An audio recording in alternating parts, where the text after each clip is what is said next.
On the last Saturday of August 2026, Iceland is scheduled to hold a highly polarized referendum on whether to restart accession talks with the European Union. Campaigners will argue over fish, identity, and the cost of joining a club that still demands proof of fiscal virtue.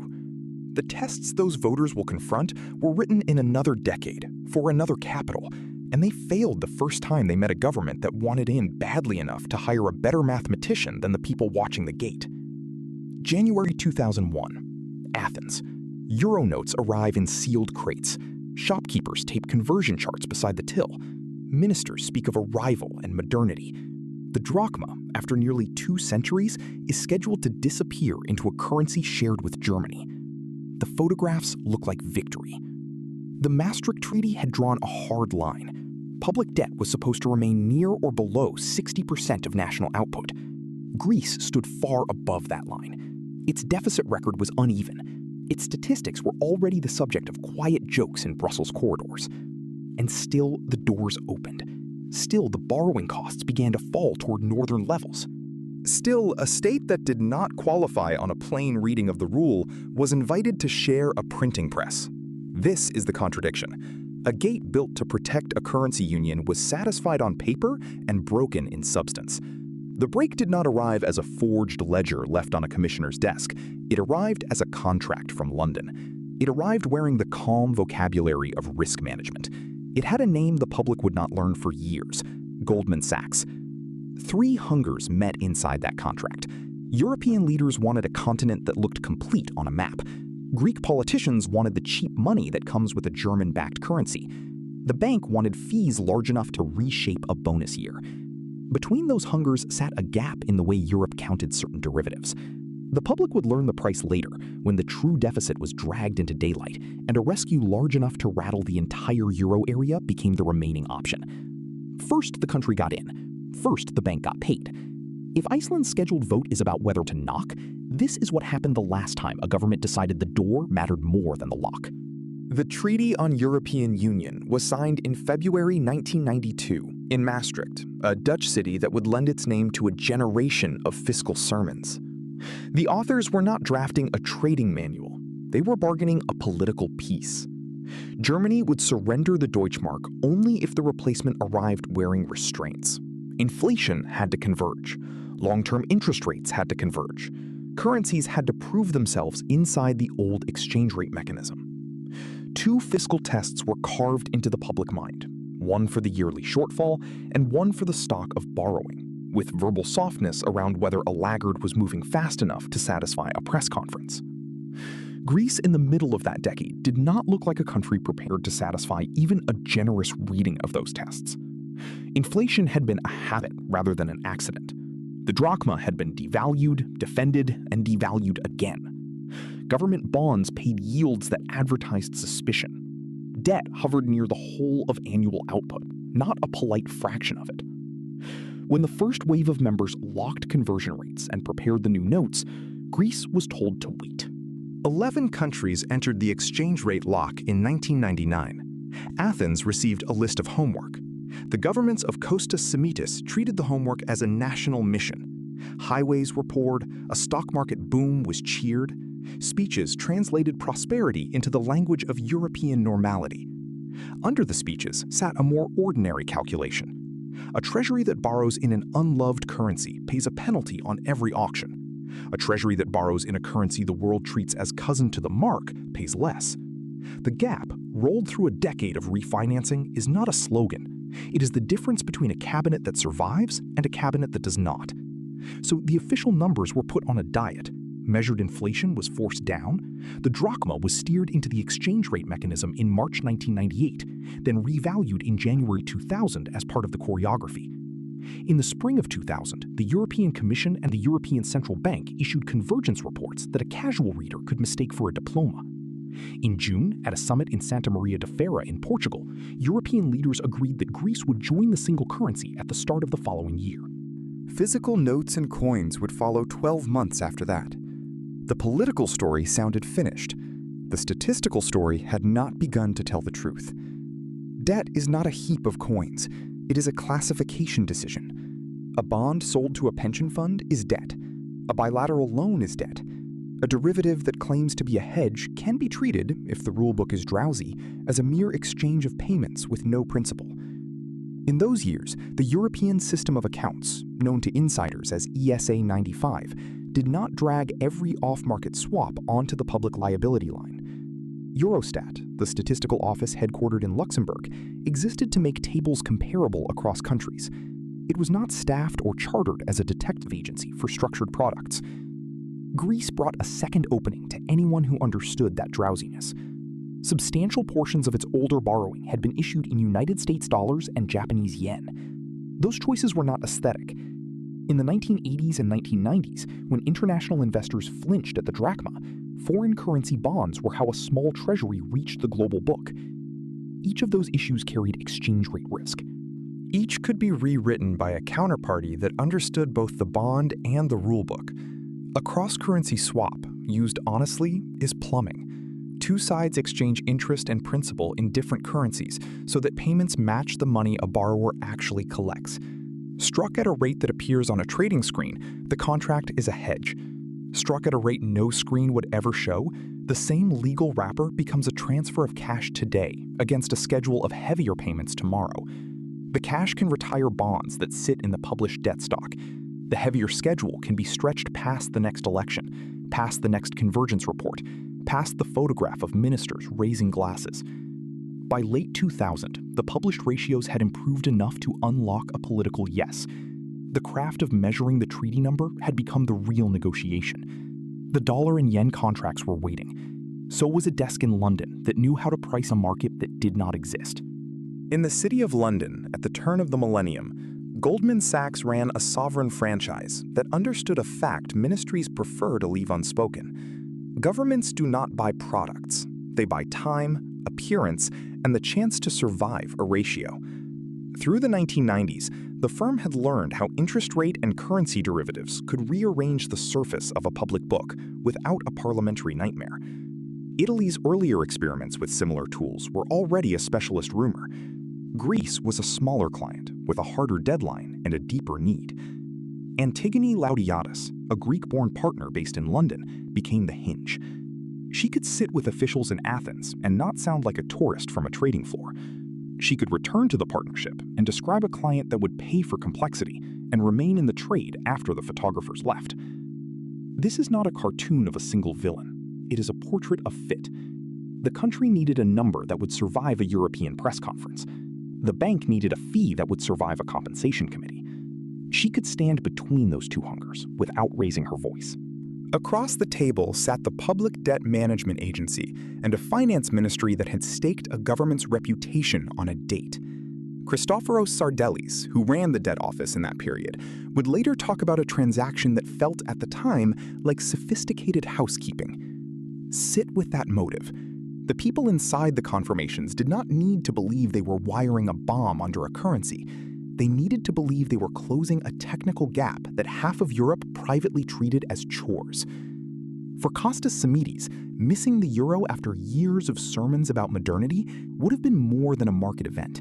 It would have been a verdict on a generation of reformers. Cabinet members did not debate credit valuation adjustment. They debated humiliation. They debated watching Italy, Spain, and Portugal collect northern interest rates while Greece remained a drachma story on the evening news. They debated the interest line in the budget, which would shrink if the Republic could auction paper like a member rather than a petitioner. In Brussels and Frankfurt, the motives wore different cloth. Romano Prodi's commission inherited a project already sold to voters as a one-way street. A Euro map with a hole in the southeast was possible on a spreadsheet and clumsy on a poster. Officials who signed the 2000 assessments were not asked to rebuild every Greek confirmation from the cash flow up. They were asked to certify convergence, as the manuals then defined it. French and German leaders who had spent a decade birthing the money were not hunting for a reason to delay the last southern arrival. Goldman's motive was cleaner because it printed. An off-market structure throws off an upfront that must be paid for across the life of the trade. The bank takes execution, spread, and a relationship with a sovereign that will telephone again when the mark turns. Later reconstructions in Der Spiegel and in Risk put the firm's compensation in the hundreds of millions of dollars. In 2001, a partnership that booked a check like that on one European sovereign did not write an apology to its partners. The bank did not have to capture a state. The state formed a queue. 2001. The confirmations are signed. Greece brings dollar and yen liabilities to the table.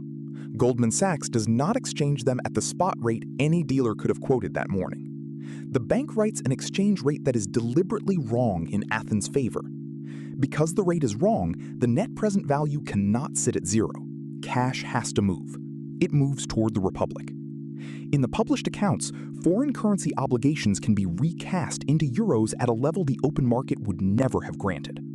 Bonds that would have swollen the debt stock at honest prices shrink on the yearbook page. The cash is real. Later reconstructions put the scale near 2.8 billion euros of liabilities lifted off the visible book, an upfront that functions as an advance the voters were not told to count. The advance is collected against the future.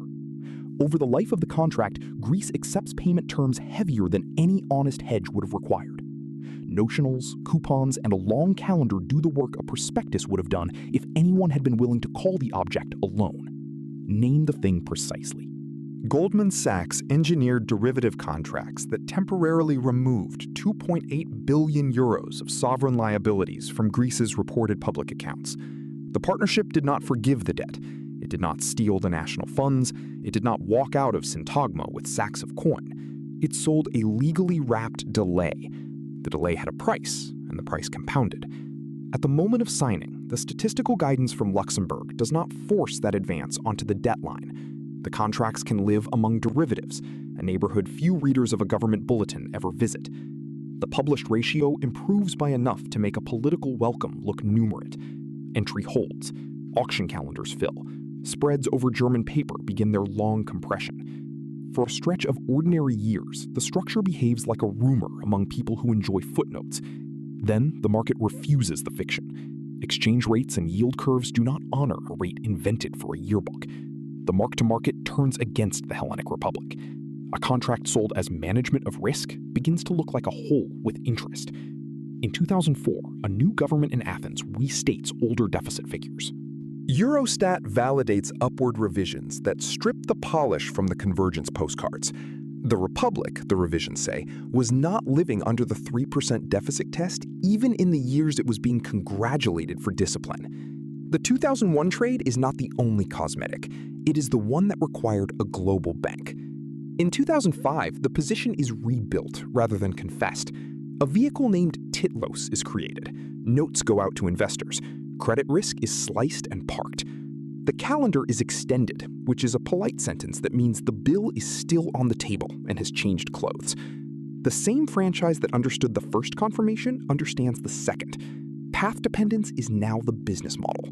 The ministry is no longer buying entry, it is buying quiet. Eurostat, in 2008, finally tightens the treatment of off-market swaps so that similar advances are recognized as borrowing. The correction arrives after the Greek structure has already performed its political function. A rule that studies a product for 7 years is a rule that invites the next product to be invented in a week. October 2009. George Papandreou's new government opens the books and stops performing. A deficit that had been advertised near 6% of output is raised in public steps toward 12, then higher, until the 2009 figure settles in official memory around 15%. What had been an argument among statisticians becomes a funding emergency. Spreads on 10-year Greek paper tear away from German bunds. Rating agencies walk in a line toward junk. Banks in France and Germany, stuffed with peripheral bonds, become the transmission belts into the core. May 2010, Athens. Crowds press against the rails outside Parliament. Inside, the phones are open to Frankfurt, Brussels, and Washington. The 2001 advance is no longer a clever rate. It is one more claim in a stack the state cannot roll at any price a democracy can bear. The original counterparty is not the lender of last resort. The lenders of last resort are other countries' taxpayers, and they will write conditions that feel, in the streets, like a protectorate run by spreadsheets. The first rescue is assembled at a headline of 110 billion euros. It buys months, not a cure. Deauville, later that autumn, puts restructuring into the European vocabulary and scares every remaining private holder. By 2012, a second program is agreed at $130 billion, paired with a write-down of privately held bonds that erases tens of billions more in nominal claims. Hospitals delay procurement. Pensions are cut in rounds. Recorded unemployment climbs toward 28%. Output shrinks by about a quarter from its pre-crisis peak. A word that used to be a joke on late television, Grexit, becomes a file that finance ministers rehearse. 2015 brings the union within a weekend of losing a member. Capital controls, cash machine limits, a third program extracted under threat. The invented rate from 2001 is not the sole author of that weekend. A decade of deficits, a thin tax administration, official denial, and a currency without a treasury would have strained any arrangement. The swap still belongs in the sequence. It helped purchase admission. Admission cheapened the auctions. Cheap auctions financed a state that did not become the country the convergence reports had described. When the disguise failed, the obligation that had been shifted off the page returned with interest and with company. Investigations ask the obvious question in the European Parliament and in print. Why did a statistical office fail to see a loan dressed as a swap? The bank's answer is that the transactions were legal, handled in the manner then required, and not unique in spirit among European treasuries. The answer is not empty. Legality is the blade. The wound is not a broken window. The wound is a window designed to open, then painted shut after the room has been used. Sovereigns will always meet private desks at the edge of a rule. The rule is public, slow, and written for last year's product. The desk is private, fast, and paid to invent next year's wrapper. When a nation hires the desk to repair a ratio, it is not hiring a burglar. It is hiring a translator who can turn a forbidden loan into a permitted sentence. The translation expires. The citizens who must service the untranslated remainder do not expire with it. That is the principle this story earns, and it is larger than one southern ministry. Italy's pre-Euro swaps live in the same family of documents. Other treasuries have used one-off receipts, privatization promises, and pension shifts to file the same teeth. As long as measurement is a policy choice rather than a photograph, there will be a market for a prettier measurement. Someone will quote that market in basis points and keep a straight face, as if the conversation were about duration and not about disguise. Walk for a moment along the quay at Piraeus at dusk. Ferries still lean on their horns. Ticket booths still take the same notes used in Hamburg and Lyon. Matching symbols across a continent is an achievement. It is also an expensive hobby when the underlying stocks of debt, administration, and trust do not match. Engineering can rent the appearance of a match. Rent is collected on a schedule the passengers never see. The aftertaste is not a sermon against a single firm. Firms sell what officialdom is willing to classify. Change the classification and the product dies, or mutates. The aftertaste is the residual claimant. A pensioner in Patras does not price an off-market yen exchange. A nurse waiting on a delayed shipment of supplies does not attend the restructuring meeting. A 24-year-old buying a one-way ticket to Melbourne is not listed as a counterparty on any confirmation. They inherit the invoice because they cannot leave the jurisdiction as easily as a trading book can leave a year. There is a second residue, and it belongs to every capital that still recites accession tests as if they were laws of motion. A union that polices the printed ratio and ignores the contract that manufactures the ratio will keep staging welcomes on a set. Then it will perform surprise when the flats are struck and the unfinished timber shows. The surprise is vanity. The term sheets were always readable to anyone who spoke both the language of the ministry and the language of the confirmation. In a drawer in Luxembourg, there are yearbooks with columns that once looked orderly. In a cabinet in London, there were once term sheets that explained the order. The distance between those two pieces of paper is the entire subject. Power, in this register, is not a gloved hand on a throat. It is the right to decide which paper the public is shown first. Familiar life uses a currency, a mortgage rate, a hospital budget, a pension statement. Under those ordinary objects run decisions about what counts as debt, who gets to count it, and how long a fiction may travel before it has to land. The landing is never billed to the people who designed the flight plan. A clean number is a kind of silence. someone always pays to keep the silence intact. When a government buys a prettier ratio from a private desk, who exactly did it think would still be standing there when the ratio's true face returned?